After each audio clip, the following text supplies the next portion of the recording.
Zita rokuti Deverangwena Jazz Band rakatanga Tuesday 18 September 1979 apo ndakanga ndatora leave kubva kumashava tichienda kuchitungwiza kwaive nomukoma wangu. Saka ndakasvika pamusi wa17 September vakati kwandiri zvaita zvakanaka tichatovaperekedza kuti Record Company. Pane munhu wavaida kunoona ikoko. Mukoma wangu Joshua Shlomai vairidza nechikwata cheHallelujah Chicken Run Band. Tichangopinda muti Record Company ndakaona pane band pakona raitopractice zvaro. Ndikabvunza mukoma ndikati ava vari kuridza vada kuita sei kwava? Zvikanzi namukoma wangu vari kuenda kurecording. Ndikati ava tinotovakunda wava. Ndopavakazondibvunza vachiti asi muri kuda unorekodha here? Ndikati hongu todawo kurekodha. Vakati rega ndiinde newe kuofisi yaproducer. Producer wacho ainzi AK Mapfumo.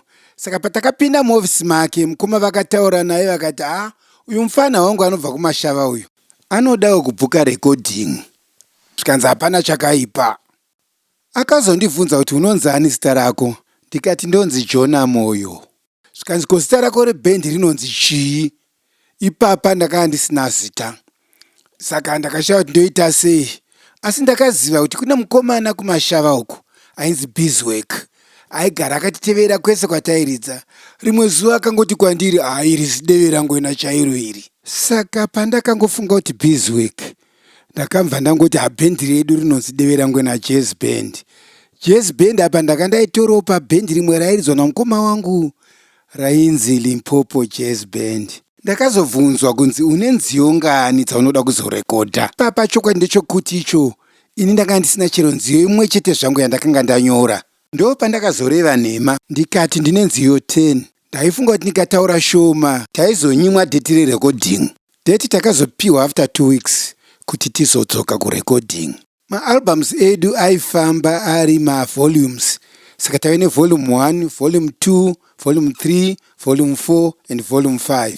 Pane dzamabvunza. Nyika dzatakaenda kuEurope dzaiti idzo England, Wales, Scotland, Northern Ireland, Germany, Belgium neHolland. Takaenda 1987, 1989 ne1990. Yokutanga yakaita 6 months, yepiri ikaita 3 months, yechitatu ikazoita 3 weeks.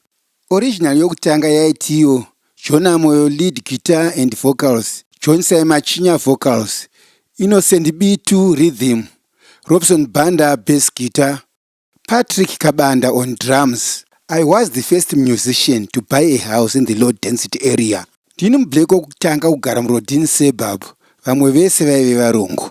Ruva remoyo wangu from volume 2 album ndiyo yakatanga kutengesa over 100,000 copies. Asi pane dzimwezve dzakawanda dzakatengesawo kusvika ipapo. Ruva remoyo wangu yazodarika dzimwe dzese nokuti yakasvitsa pa120,000. My best selling album is Deverangwena 7 ndiyo yakapfuura dzimwe dzese. Muchato wangu ndakauita rutatu, Bulawayo, Masvingo nekumusha kuGokwe. Aive achitiridzira ndiOliver Mutukudzi. Panyaya yemusambo yamabvunza iyi, panguva yacho isu tasingazivi kuti musambo watiri kuridza unonzi chii. Asi chandoziva ndechokutoti patakasvika kuGrama, producer akati producer ainzi Tony Rivet paakanzwa tichiridza paya aida kuteerera kuti chii chiri kuitika, akafara zvokuti akati aiwazve uyu musambo uyu hatisati tava nawo muno muZimbabwe, unotove mutsva, regai muone zvauchaita.